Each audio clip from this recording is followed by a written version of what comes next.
essa é a nossa segunda aula do curso de funções do nivelamento do HNB.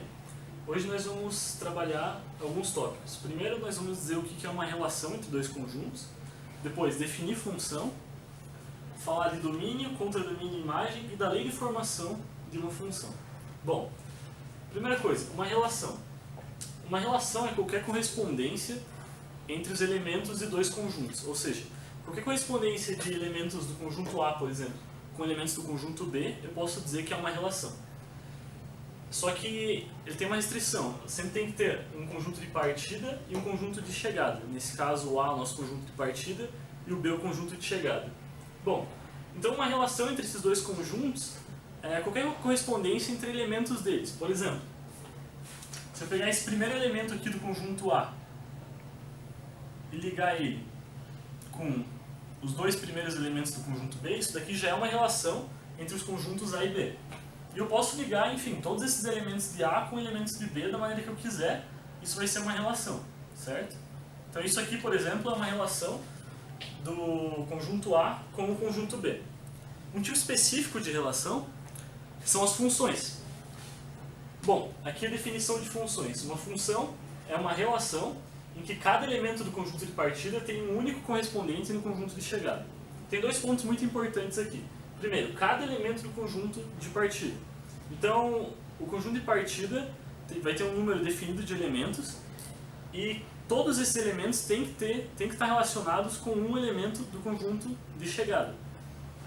Só que tem que ser um único. Parece um pouco redundante falar isso, mas é realmente para deixar bem claro que cada elemento tem que estar relacionado apenas com um. Então, por exemplo, essa relação que eu criei aqui em cima ela não é uma função. Por quê? Dois motivos. Primeiro, esse elemento aqui do conjunto de partida está relacionado com dois elementos do conjunto de chegada e também porque este outro elemento não está relacionado com nenhum. Então, ela falha nessa definição em dois pontos, certo? Bom, aqui nós temos três exemplos de relações entre conjuntos e vamos classificar elas para ver se elas são funções ou não. Esse exemplo A aqui, o conjunto A é o conjunto de partida e o conjunto B é o conjunto de chegada. Bom, dá para ver que todos os elementos do conjunto A estão relacionados com algum elemento do conjunto B e cada um desses elementos está relacionado com apenas um do conjunto B, não tem nenhum deles relacionado com mais de um. Então esse daqui é uma função, certo? Então esse exemplo A é uma função.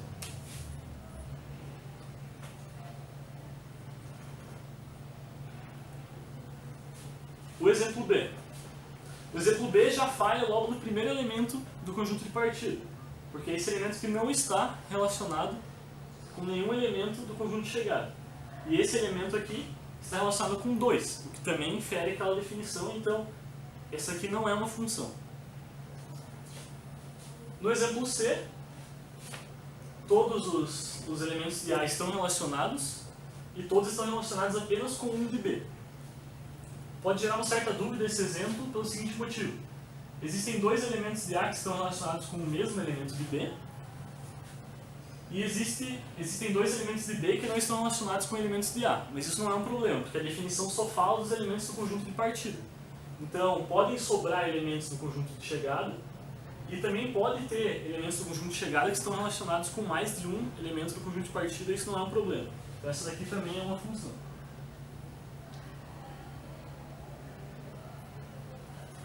Bom, outros conceitos importantes no estudo de funções são domínio, contradomínio e imagem. O domínio de uma função ele é definido como sendo todo o conjunto de partida, ou seja, nesse caso aqui, por exemplo, o domínio da função vai ser todo o conjunto A. Em todo caso, sempre o domínio da função vai ser todo o conjunto no qual essa função está definida, certo? Então, todo o conjunto de partida.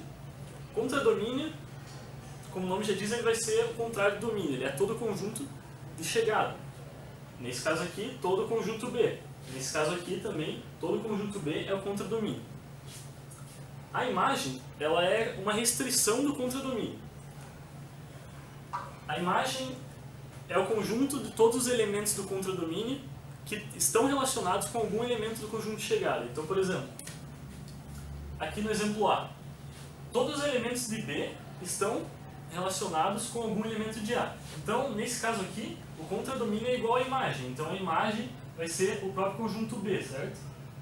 A imagem vão ser todos esses elementos que é coincidente com todo o conjunto B. Aqui no exemplo C isso já não ocorre.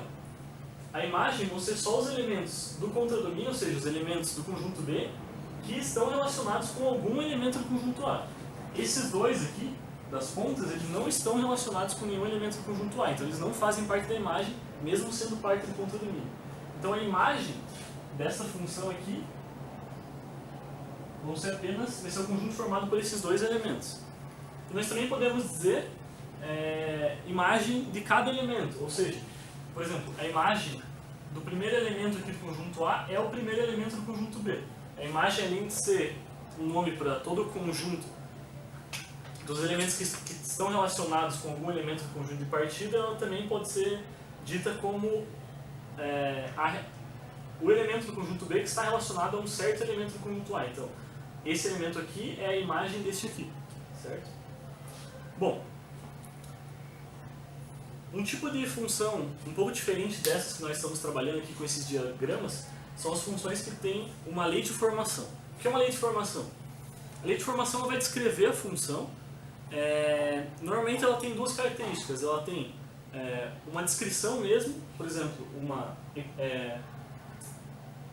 uma fórmula que vai descrever a função, por exemplo, f de x igual a 3x, certo? Então para cada x ela vai relacionar um elemento 3x e ela também tem os conjuntos nos quais ela tá definida, certo? Por exemplo, essa função aqui está definida dos reais nos reais, certo? Eu vou colocar valores reais aqui no meu x aqui, e o meu f de x vai me devolver valores também nos reais, que vão ser nesse caso 3x.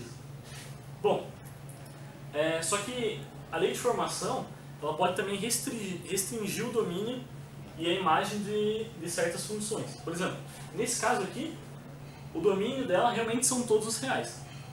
E a imagem dela também vão ser todos os reais. Agora, nesse exemplo B, a g de x, aqui eu posso dizer que ela está, digamos, definida dos reais nos reais, apenas para dizer que os valores de x e os valores da imagem também vão ser reais.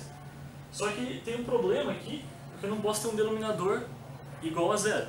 Ou seja, se o meu x for igual a menos 2, que é pertencente aos reais, eu vou ter um problema que essa função não vai ficar bem definida. Então eu posso dizer que o domínio dessa função g de x são todos os x pertencentes ao conjunto dos reais,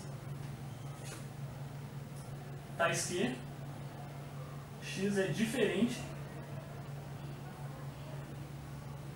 de menos 2, porque quando eu colocar x igual a menos 2, eu vou ter um problema aqui no denominador dessa função, então o domínio dela vão ser os reais, excluindo o x igual a menos 2. Bom, nós vamos trabalhar um pouco mais dessa ideia de encontrar domínios de funções através da sua lei de formação no próximo vídeo, então por hoje é só. Muito obrigado por assistir.